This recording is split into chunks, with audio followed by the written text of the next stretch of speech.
both the stimulus bill and the budget, the proposed budget, include unprecedented amounts of money for education at every level, from preschool to the new American Opportunity Tax Credit for college. This is also an exciting time for my organization, whose mission of building assets and expanding economic opportunities for individuals and communities in ways that allow all our citizens to be productive members of the economy and society could not be more timely. Our business model, which is sometimes referred to as a do tank, is to link community practice, or what works on the ground, with local, state, and federal policy and private markets to bring effective products, programs, and policies to a level of scale where they bring tangible benefits to thousands, if not millions, of Americans. CFED focuses on solutions such as individual development accounts, which are matched savings accounts that provide a financial incentive and savings structure combined with financial education to enable a low-income saver to start a business, buy a home, or invest in education or post-secondary training. Until 5 years ago, all our programs focused on adults.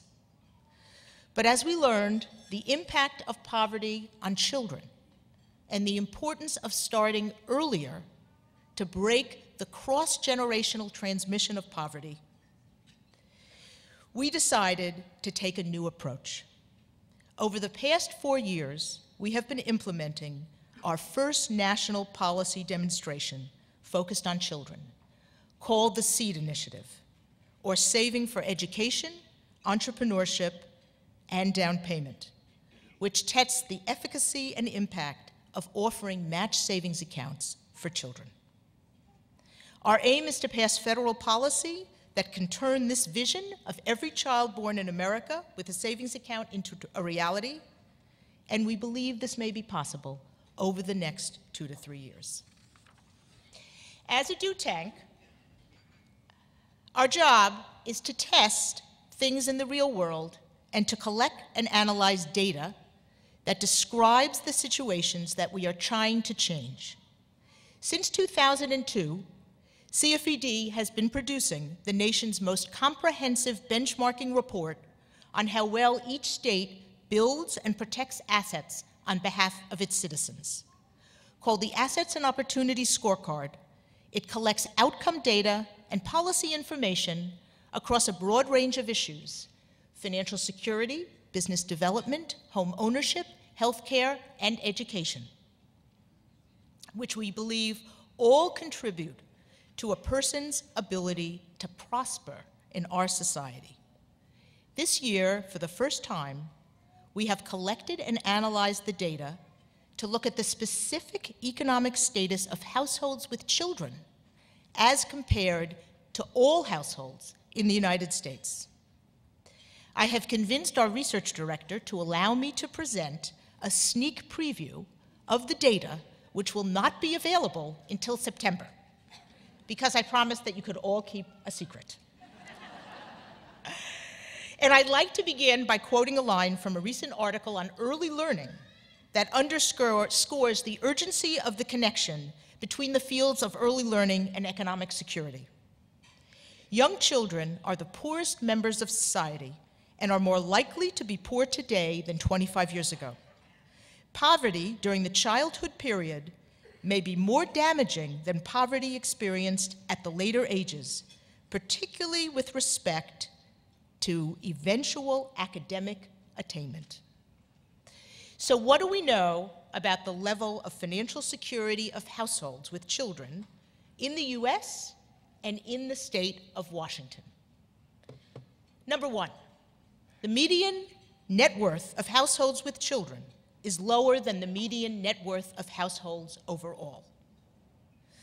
So, for example, we find that overall in the US, households with children have 70 cents for every dollar for all households. In Washington, it's a little bit better. It's 86 cents for households with children per dollar for all households.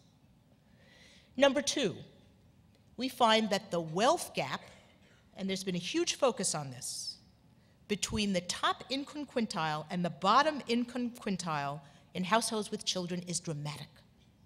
So if you think in the bottom fifth, those households have a half of a cent for every dollar of the households at the top. That's extraordinary consequences.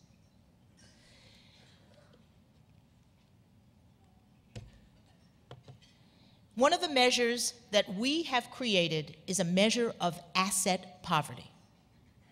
The typical measure people use is income poverty, and that's a valid measure. But it really doesn't talk about financial and economic security. We've created a measure called asset poverty, which says, could a family or a household exist at the poverty level for 3 months, which is a very conservative level, if their main source of income was disrupted for 3 months? So it's all about what kind of safety net does a family have? And how can they manage, how resilient are they if something happens? So what we find that in 48 out of 50 states, households with children are more asset poor than households without children.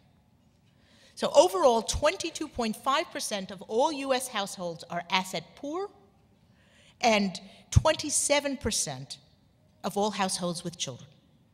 In Washington, it's slightly better, but still as compelling. 21% of all households in the state of Washington are asset poor, and 25% in Washington. I want to really make this point. 1 in every 4 households with children in Washington lives in asset poverty. We also have a measure of extreme asset poverty. Extreme asset poverty is a household with 0 or negative net worth. Overall, 13% of all households with children live in extreme asset poverty. The scorecard, sadly, was a very accurate barometer of why the economy has collapsed the way it has. Because even during the height of the housing bubble, 22% of all Americans were asset poor, which meant that no matter what their lifestyle was, the actual financial security of almost 1/4 of American families was really a state of asset poverty. And so when you wonder, how did it happen so fast and why? It was really the foundation, or the lack thereof, that we were basing this on.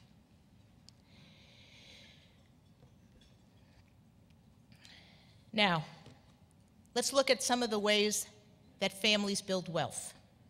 The good piece of news is the homeownership rate for households with children is higher than in all households, 69 versus 65%. We know that homeownership, the foreclosure crisis notwithstanding, is a source of financial security and stability. And the other key pieces of this is that the stability contributes to fewer moves, which all of you who are in education know is so critical to educational attainment.